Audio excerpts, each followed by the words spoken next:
Hello, friends, and welcome to another Origins of Expressions. Today, we'll be going over the phrases work your fingers to the bone, don't lift a finger, to have a finger in every pie. What do they all have in common? They're all phrases and idioms around fingers. Let's get right to work and start this video.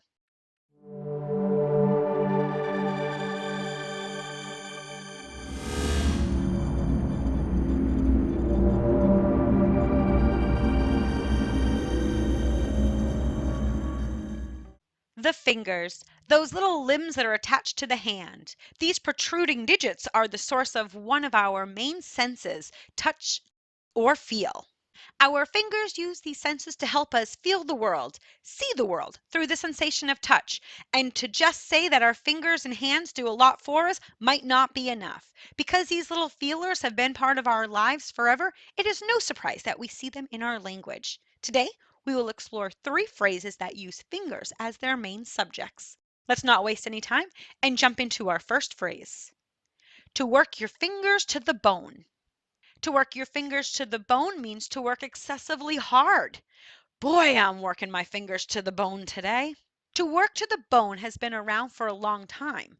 This type of saying has been around in writing since the 1400s. It was a great way to express that someone was working so hard that they wore themselves out, right down to the bone. Here's a snippet from a mortality play that expresses working hard down to the bone as part of a series called the Macro Plays. It translates to, Alas, good father, this labor fretteth you to the bone.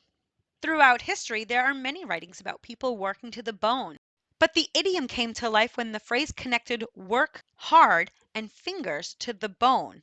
It was first written in 1729 in an opera called The Beggar's Wedding by Charles Coffey. It reads, and if we offer to complain, we are immediately whipped into a workhouse where we must work our fingers to the bone.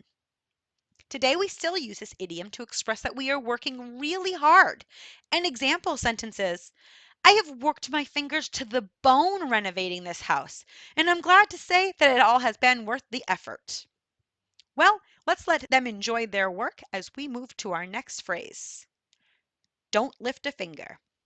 To not lift a finger means to do nothing, to refuse to do something to help, to fail to make even a small effort, to refuse to perform some action or to exert oneself. I'm not lifting a finger. This phrase is always used as a negative, a refusal to help. We would say she would not lift a finger to help. Undoubtedly, if someone will not even move a single finger to be helpful, they are refusing to help at all. The phrase appears as early as 1650 in the play by Richard Braham, The Queen. It reads, I will not lift a finger against thee. Today, we still use this phrase to express that we will not help, not even a little. I will not move one finger to help. An example sentence is, everybody wants to get in shape while hardly lifting a finger, but you have to put in the work to get the results. Well, let's let them carry on while we move on to our next phrase. To have a finger in every pie. To have a finger in every pie means to be involved in many activities, to have influence over many different activities, often in a way that people do not approve of. Gee, don't they have their fingers in everyone's pies? Sometimes it is said in a positive way to compliment someone who has a variety of skills, interests, and talents. And other times it is said in a negative way to point out that someone is an opportunist who only cares about what's in front of them. In either case, however, the person with the finger in everyone's pie usually has influence over the activities in which they are involved, and generally it's frowned upon.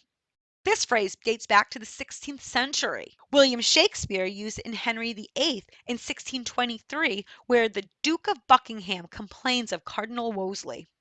It reads, no man's pie is freed from his ambitious finger. Today, we still see it mainly used as a negative to express that someone is being nosy, pushy, or intruding where they do not belong. An example sentence is, Amber is always eager to have a finger in the pie if her neighbors are planning any type of party. Well, they have a lot of planning to do. Let's leave them to work as we move on. Ooh, fun fact. Did you know that your fingers have no muscles? Yep, that's right. The fingers themselves have no muscles. Instead, the muscle that bends the fingers are located in the palm of the hand and in the mid forearm. They are linked to the fingers through tendons. The fingers perform 5 basic movements: flexion, extension, abduction, adduction, circumduction. Each finger can move independently of one another, but coordinate to work well as a team. Well, that's the information that I have for you today. I hope you enjoyed learning about the origins of our idioms and phrases. I would love to have you subscribe if you did. I know you're resting and you don't want to lift a finger, but it's simple to subscribe to the channel. Just hit the button. It's quick and easy, and I would really appreciate it. Oh, yeah, quick question before you go. Do you know any idioms or phrases around the fingers? Maybe you know other idioms or phrases on an entirely different subject. I would love to see them. Leave them in the comments below. And if I use one of the phrases, I'll give you a shout out. Thank you again for watching and subscribing. I really appreciate your support. Until next time, bye.